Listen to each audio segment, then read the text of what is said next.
Thank you so much for tuning in to this another edition of our toy review. I know it has been such a long time since I did one here. Somehow we are fortunate enough here to have another edition of this material here. This time, feature natin yung one of the G1 series ng Transformers featuring Wind Charger.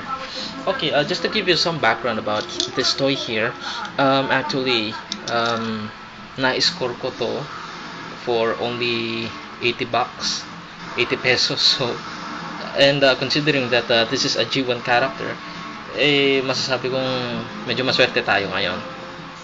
Anyhow, to start with, let's start with the highlights of this toy. As we can see here, originally kasi keychain to. Kung mapapansin nyo, meron parang bilog dito. Actually, dyan ikakabit yung sa lagayan ng parang para sa keychain. Then, one point here is hindi siya fully die-cast o wala tong 80% o 30% na part na pagiging die-cast, unlike yung mga G1 katulad ni na Ironhide, katulad ni na Optimus Prime, G1 Jazz. Ito mostly plastic ang parts nito eh. And as you would notice here, yung pagiging car mode na itong si Wind Charger, para siyang yung mga 1970s na race car. And it seems like, looks like the car that was owned by Ben Stiller in the movie Starsky and Hutch. If you're familiar with that, parang kahawig na ito yung kotse na yun.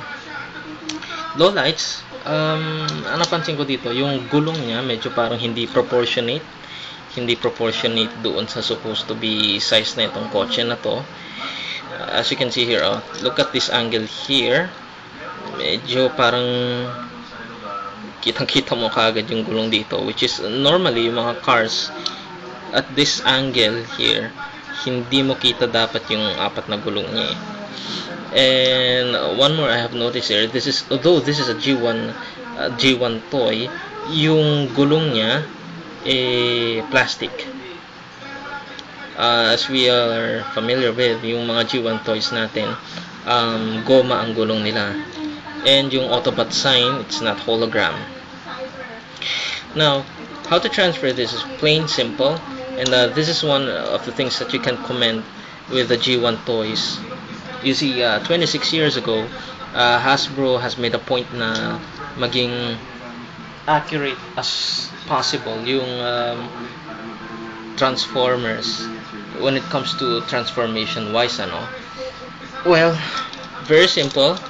First, you have to bend the legs here. Yan.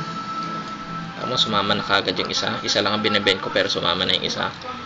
Then you have to open the arms. Yan. And that's it. Plain simple.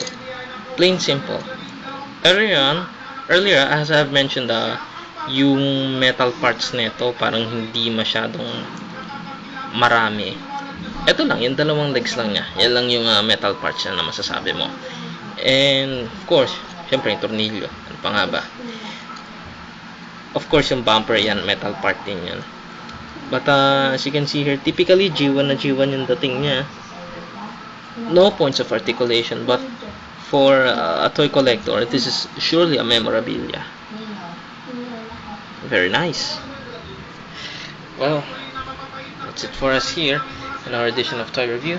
Thank you so much for watching. Good night.